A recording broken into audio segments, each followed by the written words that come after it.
নাগরিক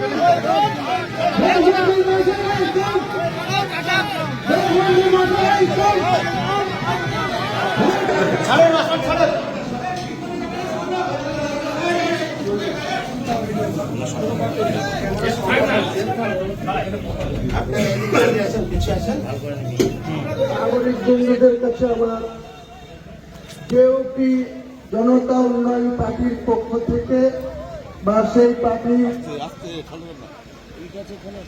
অল বেঙ্গলের চেয়ারম্যান হিসাবে আপনাদের কাছে আমি কয়েকটি কথা বলতে চাই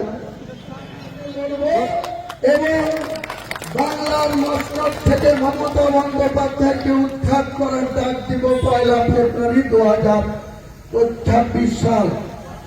এবং আমি আশা রাখি মহান আল্লাহ তাআলাকে উপরে ভরসা রেখে এটা বলতে পারি যে আমি এই জনতা উন্নয়ন পার্টি আগামী দিনে বিজেপিকেও ক্ষমতা দূরে রাখতে সক্ষম হবে এবং তৃণমূলকেও ক্ষমতা থেকে উৎখাত করতে সক্ষম হবে। আম জনতার পার্টি, জনতা উন্নয়ন পার্টি।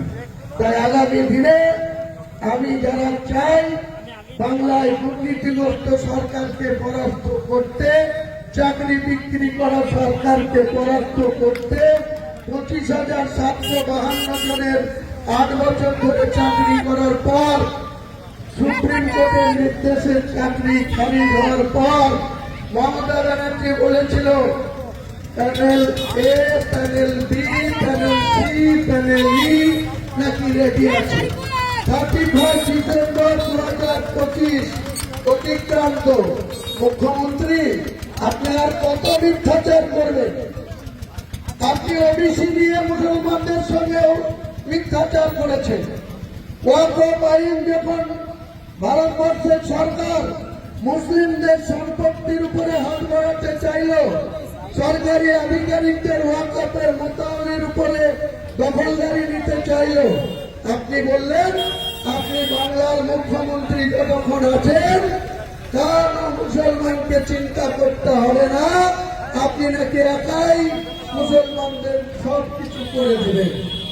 কেন আজকে কেন্দ্রীয় সরকারের ওয়াকফ আইন আপনি মেনে নিলেন? কিসের স্বার্থে? আরএসএস এর কথায়?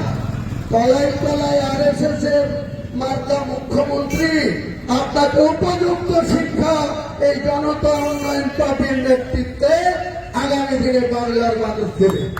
তাই পলাশীর এই প্রান্তে, পলাশীর ইতিহাস 1757 খ্রিস্টাব্দে বাংলা বিহার বিশ্বের শেষ নবাব এই পলাশী থেকেই পরাজয় স্বীকার করেছিল। আমি এই পলাশী থেকেই বলছি, ঐতিহাসিক পলাশী থেকে 2026-এ মমতা বন্দ্যোপাধ্যায়কে উৎখাত করার ঘোষণা এখান থেকে আগামী দিনে জনসভার মাধ্যমে হবে। সকলকে সম্প্রীতি বজায় রাখুন, শান্তি শৃঙ্খলা বজায় রাখুন এবং নিজের নিজের অধিকার প্রতিষ্ঠিত করার জন্য ন্যায়ের পক্ষে থাকুন।